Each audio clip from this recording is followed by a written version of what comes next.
Bom dia, hoje é 1º de setembro de 2022, quinta-feira, e o presidente Bolsonaro, se não tem boas notícias na campanha eleitoral dele, tem pelo menos na economia. E essas notícias positivas estão em destaque nos jornais hoje, quem sabe ajudam a dar um impulsozinho nas intenções de voto do presidente, que enfrenta aí alguns percalços que nós veremos nessa edição. Mas as boas notícias a que me refiro são sobretudo relacionadas a desemprego. Folha de São Paulo, desemprego recua a 9,1% e renda volta a subir, diz o IBGE. Em julho, o total de desocupados fica abaixo de 10 milhões pela primeira vez desde 2016. Essa notícia também está retratada em outros jornais, que eu já vou exibir aqui. Pronto. Correio do Povo, do Rio Grande do Sul. Desemprego cai a 9,1% no país, menor patamar desde dezembro de 2015. E também no Jornal de Brasília, taxa de desemprego é a menor em 7 anos. Aí já, nesse jornal, começam a aparecer os senões. E são esses dois destaques aqui. Salário mínimo fica de novo, sem qualquer aumento real, aí está se referindo ao orçamento do governo para o ano que vem, como também essa outra notícia, o governo reduz Auxílio Brasil para 405 no ano que vem. O Jornal Extra também traz esses assuntos. Orçamento prevê mínimo de R$ 1.302 e auxílio de 405.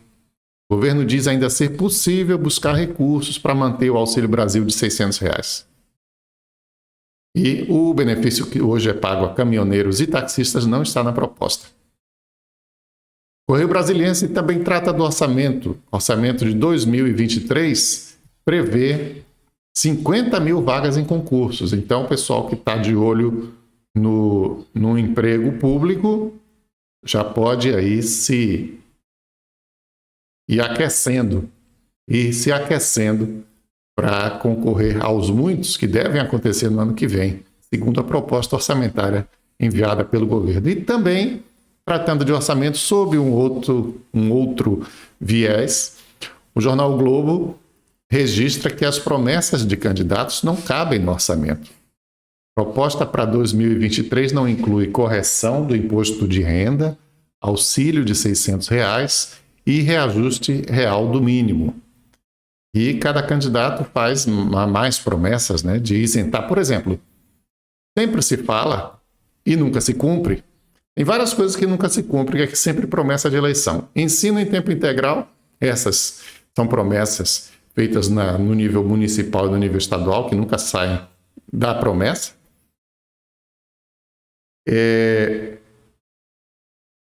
E no nível federal, isentar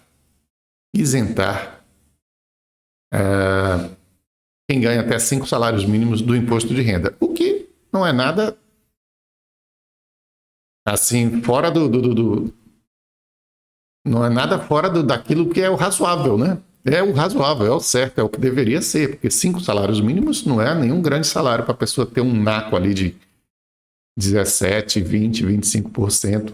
Conforme ela ganha, vai sendo comido pelo Estado. Porque as pessoas já pagam impostos também, em outras coisas. Mas as promessas vão sendo feitas, repetidas e sistematicamente esquecidas. Assim como outra promessa, essa de cunho mais político, nem mexe no bolso nem do cidadão, nem do Estado, que é a da reeleição. Vou acabar com a reeleição. Sou contra a reeleição, mas é só antes de se eleger.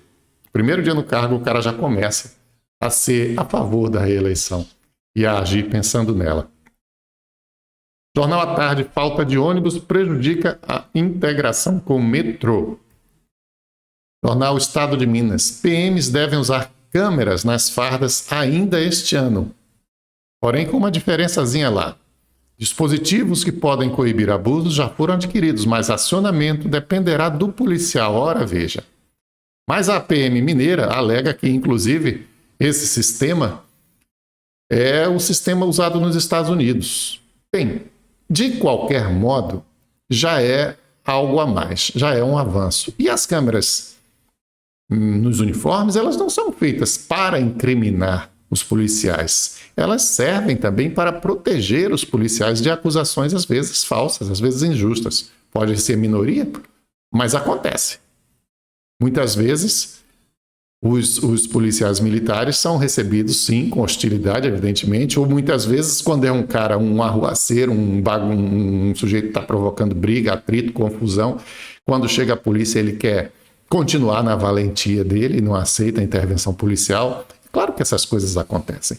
E a polícia também, ao ter o uniforme com câmera, se protege disso. Não é apenas para proteger a sociedade, porque, claro, a sociedade também precisa de proteção, infelizmente, contra a polícia, porque não são poucos os casos em que o cidadão é injustamente também atingido pela polícia e, eventualmente, até morto. Ontem tivemos um caso em Salvador. Primeira audiência do caso Davi Fiuza é adiada em Salvador. Quer dizer, ontem a audiência. Porém, o caso é de 2014 e só agora teria uma audiência. Primeira audiência do desaparecimento de Davi Fiuza. A Promotoria da Justiça Militar informou que a testemunha não pôde ter sido trazida para a sessão. A matéria não ajuda nada à compreensão também, porque você só vai saber lá no... O mais importante, o mais absurdo, está lá no primeiro, segundo, terceiro, quarto, quinto, sexto parágrafo, quando a pessoa responsável da Anistia Internacional Brasil, que acompanha o caso, Alexandra Montgomery, reclama que o fato de não ter tido audiência é revoltante. E você pensa assim, pelo que foi dito até aqui, né, no título, inclusive, a testemunha faltou. Só que é uma testemunha protegida pelo Estado. Não ter escolta para trazê-la para uma audiência para a qual foi devidamente intimada é inaceitável. O que é o caso do Davi? É um adolescente que sumiu aos 16 anos após ser colocado em carro que não possuía plotagem durante uma abordagem policial no bairro de São Cristóvão, em Salvador. Foi no dia 24 de outubro de 2014. No inquérito policial foi registrada a participação de 17 PMs na abordagem e o Ministério Público do Estado da Bahia ofereceu denúncia contra 7 deles por sequestro e cárcere privado em 2018. Mas agora ocorreria a primeira audiência do caso. E não ocorreu por quê? Porque não teve escolta para levar a testemunha, que é uma testemunha que vive com a identidade trocada, escondida. Quer dizer, é um caso em que as câmeras, se existissem para serem colocadas nas fardas, ajudariam, né? Ajudariam. Ou um caso que não teria ocorrido se as câmeras existissem. E é por isso que a gente tem que lutar por melhorias, lutar para que as coisas mudem, para que as coisas caminhem numa outra direção. Tem caminhado, às vezes, numa direção pior do que aqui estamos no contexto atual. Um exemplo está aqui. O Estado de São Paulo, o Exército, se prepara para deixar de fiscalizar armas importadas.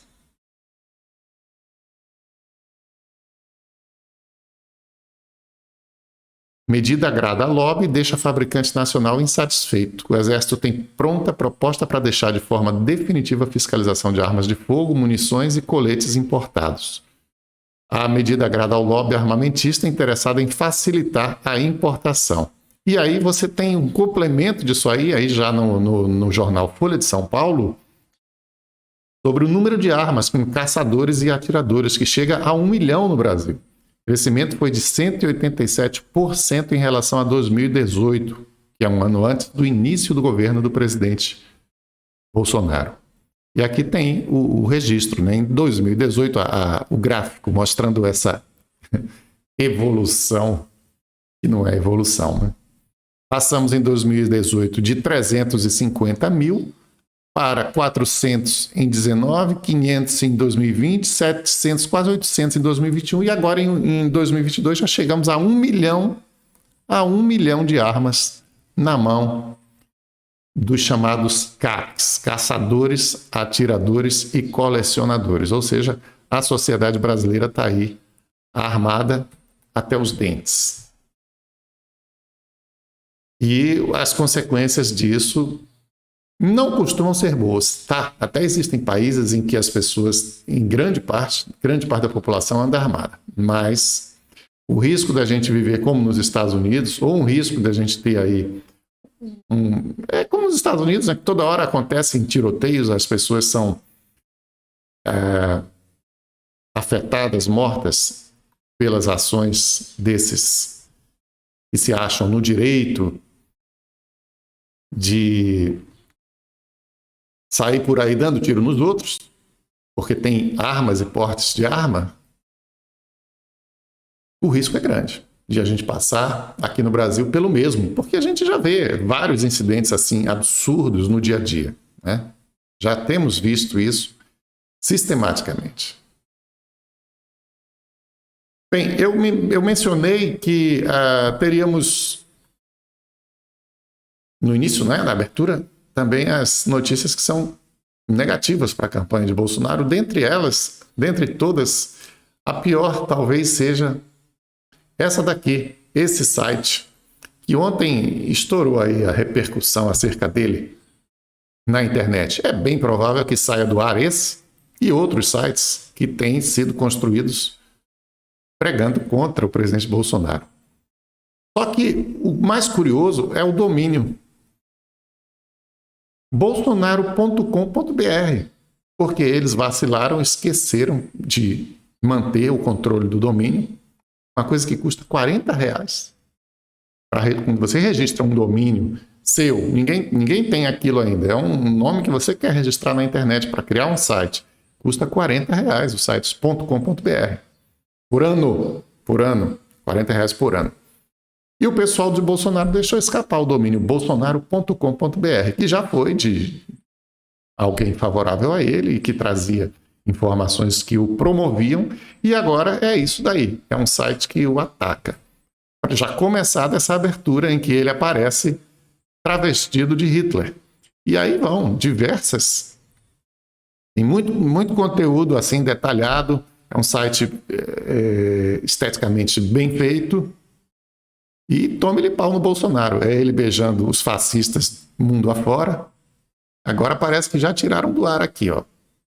Nesse momento em que eu estou clicando, já começa a falhar os links. Que era o previsto, inclusive, por quem analisa a legislação eleitoral, né? Porque há regras para a eleição. E por mais que o site se utilize de conteúdos que foram fornecidos pelo próprio Bolsonaro através de suas declarações, ele acaba infringindo as normas específicas da eleição, porque eleição tem toda uma legislação típica, né? Tem toda uma legislação específica para o período. Por exemplo, as emissoras de rádio passam o ano todo entrevistando políticos, né? Mas aí na época da eleição não pode. Por exemplo, o governo do estado não pode fazer propaganda na época da eleição. Até mesmo os canais de informação, de notícias do dia a dia do governo são retirados do ar para não haver confusão com uma possível propaganda. Então, esses sites que pregam contra Bolsonaro, eles possivelmente não permanecerão no ar, mas já causam estrago e já tem as pessoas que vão fazendo cópias e já houve repercussão.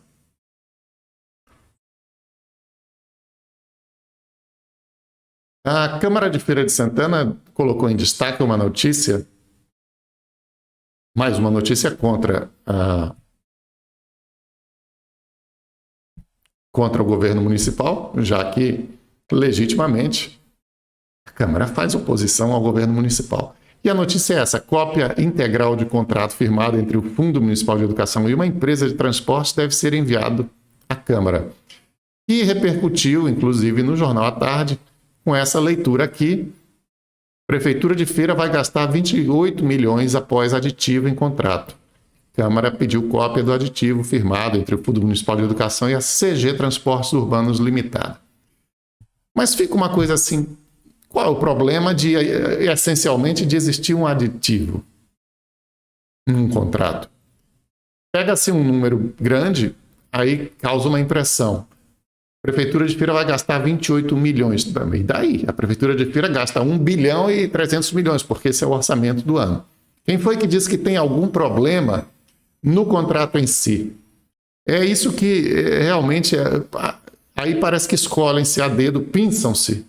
As ações que são vistas, muitas vezes, por parte de opositores, são desse modo. Pinça algum ponto específico, talvez algum aliado estratégico que se quer pegar. E aí, olha, um aditivo aqui. Mas o fato de ter aditivo em si não incrimina ninguém. Porém, pode estar havendo sim alguma irregularidade. E a gente precisaria saber disso. E eu não entendo porque tem que ser só nesse tom nesse aspecto da publicidade. Olha, tem um aditivo, 28 milhões. Pedimos uma cópia. Caramba!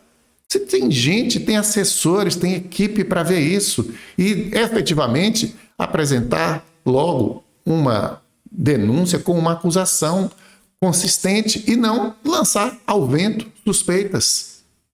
Lançar suspeitas ao vento. Por que isso? Essa CG Transportes, há anos aí, deve ser o melhor serviço do mundo ou mais barato ou as duas coisas juntas. Ou uma empresa à frente do seu tempo, porque ela domina esse setor aí, esses contratos com a Secretaria de Educação há muitos anos. É de se desconfiar? É. Mas caramba, pega uma coisa consistente, paga-se 28 milhões para essa empresa, paga-se 14 milhões pelo ano. Quem disse que esse valor está errado, está injusto? Agora é preciso verificar.